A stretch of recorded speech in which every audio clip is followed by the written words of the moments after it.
వడ్లూరి దేవయ్య. మీరు ఎవరికి ఓటేస్తారు? కోరుకంటి చెందరు.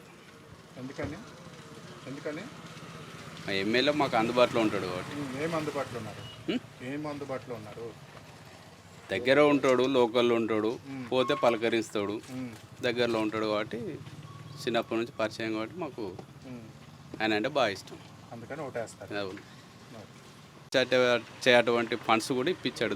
బీసీ బంధు, తర్వాత కేసీఆర్ ఇచ్చిన పవరు, అది అన్ని సదుపాయంగా ఉన్నాయి. నా పేరు సమ్మయ్య. మేము కోరకంటి చంద్రకే ఓటేద్దాం అనుకుంటాం. ఎందుకంటే అతను స్థానికంగా ఉన్న ఎమ్మెల్యే. మాకు ఇక్కడ కాలేజీ కానీ హాస్పిటల్ ఆసుపత్రి డెవలప్మెంట్ చేసిండు. తర్వాత ఇది మన రిజిస్టర్ ఆఫీస్ వస్తుంది, ఐటీ ఇప్పుడు మన కేటీఆర్ వచ్చిన తర్వాత ఒకవేళ మళ్ళీ గెలిస్తే నేను రామగుండను దత్తత తీసుకొని దీన్ని మంచి పరిపూర్ణ మండలంగా తయారు చేస్తాను కాబట్టి దానికి మేము ఆకర్షితులై మేము కోరకంటి చంద్రకు ఓటేద్దామని అనుకుంటున్నాం.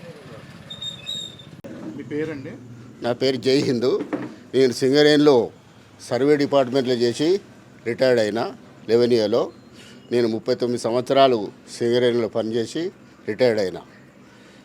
చందరన్న మాకు మెడికల్ కాలేజ్ తెచ్చిండు. మన భూమి లేదా వాటిని కూడా రిజిస్ట్రేషన్ ఆఫీస్ తెచ్చిండు. మన కోర్టు తెచ్చిండు. ఇంకా మన అంతర్గాంలో ఇది ఐటీ పార్కు, ఇవన్నీ మన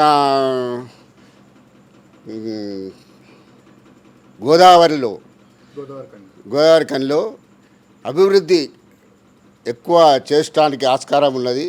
కాబట్టి మనం చంద్రన్నకు గెలిపించి మన ఓటును అందరు కూడా చంద్ర గారికి కారు గుర్తుకు ఓటేసి మీ అమూల్యమైన ఓటును కారు గుర్తుకు వేసి చంద్ర గారిని గెలిపించవలసిందిగా నా యొక్క మనవి.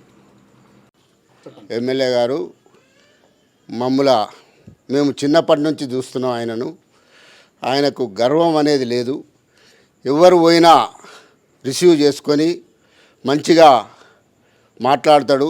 ఏ పనైనా కూడా అతడు మంచిగా అడిగి అన్నీ తెలుసుకొని మాకు సంపూర్ణంగా మద్దతు తెలుపుతాడు.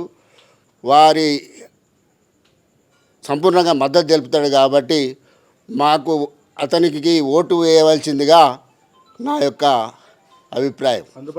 అందుబాటులో ఉంటాడు. ఎవరు పోయినా అతడు చిన్న కానీ పెద్ద కానీ అందరినీ భుజం తట్టి మీరు రండి మాట్లాడుండి నీ ఏం పని కావాలి అని చెప్పి మరీ చేసి వెళ్ళగొడతాడు. అంత మంచి మనస్తత్వం గల ఎమ్మెల్యే కాబట్టి మనం అందరం కూడా ఎమ్మెల్యే గారికి ఓటు వేసి గెలిపించవలసిందిగా కోరుతాను.